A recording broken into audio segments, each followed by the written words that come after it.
This is Mark Bell from supertraining.tv, Super Training Gym, the strongest gym in the West, answering more questions today for the Power Project.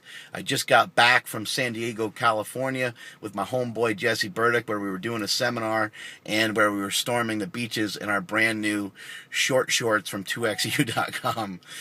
Anyway, we got some questions to answer here for the Power Project, and I wanted to point out to a lot of you people that I cannot answer every question. I am trying, but I advise all of you to listen to every Power Project that there is. Subscribe to my YouTube, subscribe to my Facebook page, and make sure that you don't miss a beat. Go on supertraining.tv and check out the updates on there as well. The reason I say that is that your question is probably being answered. Maybe not directly, but it's getting answered. So anyway, here's part of the reason why I can't answer everybody's questions all the time. There's over 120 something questions in my inbox right now, and that's only from the last about week and a half. And that's only of the ones that I made visible. There's over 300. So this is awesome, and this is overwhelming, and it's really cool.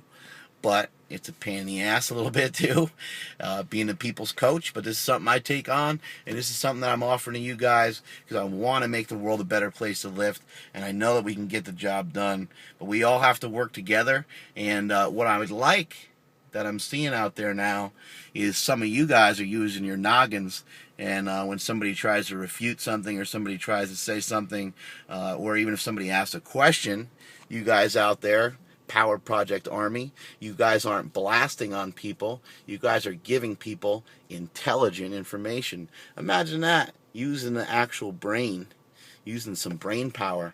Not such a bad idea.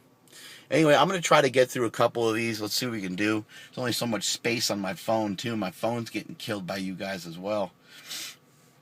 This guy says he's 6'6", and he's 225 pounds. He's he's kind of brand spanking new to powerlifting, having some bad elbow pains, yada, yada, yada, yada, blah, blah, blah.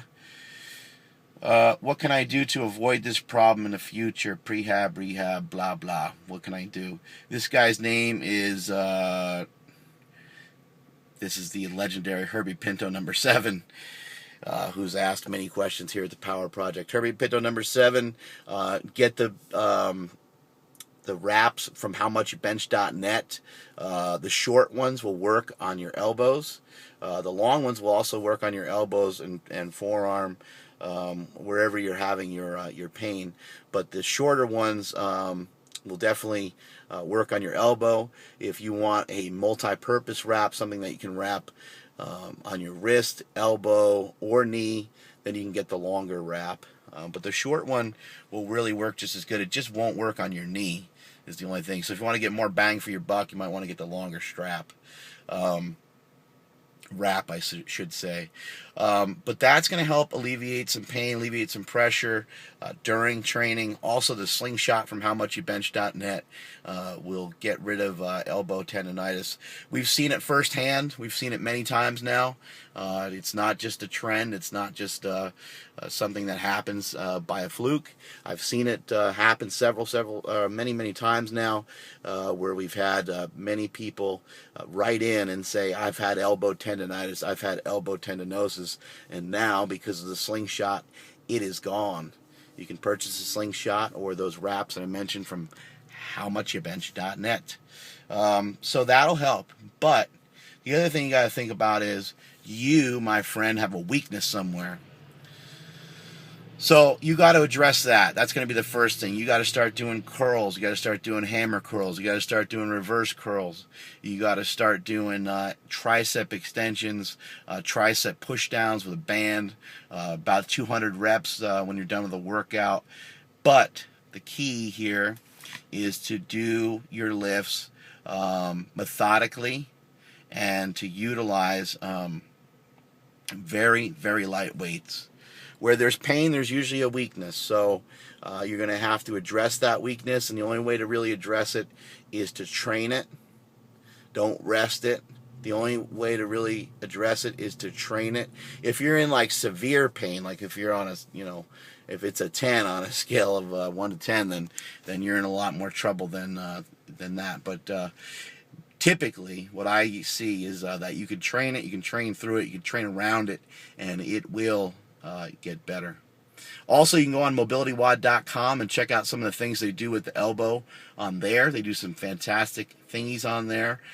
You can buy a compression band, a voodoo floss band from roguefitness.com, and you can compression that thing up, voodoo it up, and you can do some stretches and some various movements, and your elbow pain will subside rapidly.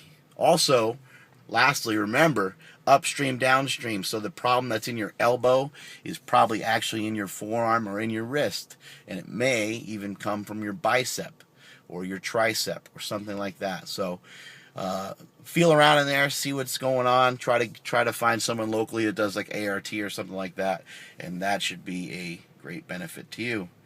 Let's see, we'll try to get to some other questions. We're already on 6 minutes because I'm a blabbermouth. Check out like this weird zit thing that's going on here. That's not so good. I won't pop it for you on camera because that may be too exciting for some of you. But let's get to this next question. How would you go about adding CrossFit to a powerlifting schedule? I'm a powerlifter first. I just wanted to add some CrossFit in for conditioning. How would I add it in? I wouldn't, because I don't want to do CrossFit because it looks deadly, and I see people puking and people working out way too hard from it. But in all seriousness, to add in some CrossFit is a very easy thing to do. To add in a sport or to add in anything to the conjugate system. The conjugate system is the best system in the world because you can incorporate other things into it very, very easily. It's a 4-day-a-week schedule where there's specific intents of each day. There's certain things that need to get done on each day for you to get better, for you to be a stronger human being. But having said that, there is no reason why you can't get the main intent of the day done and then do CrossFitting-like workouts. I am not a CrossFitter. I'm not a CrossFit, I'm not a CrossFit coach. I'm not an expert in CrossFit.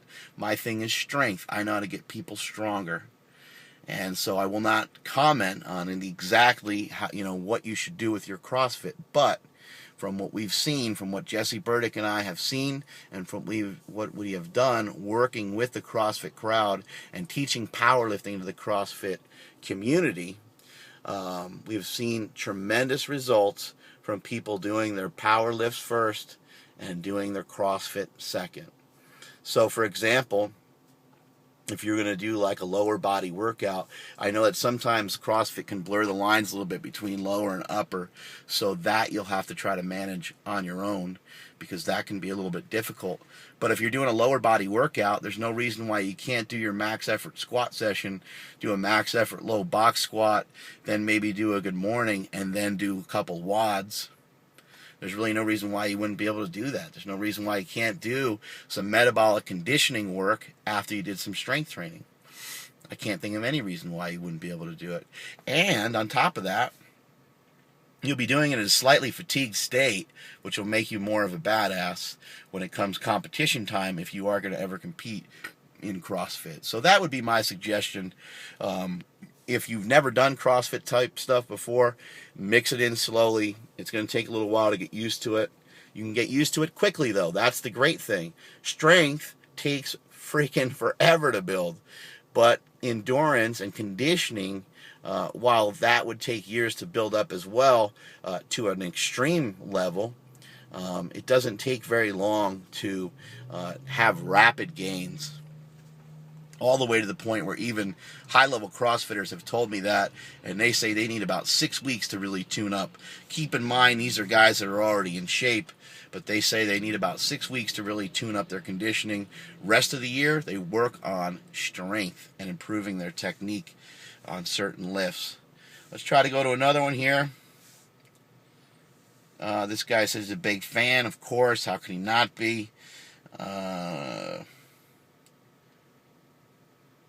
He's just kind of saying, why would other lifters kind of hold on to the information that they know, and how come more people aren't doing what I'm doing?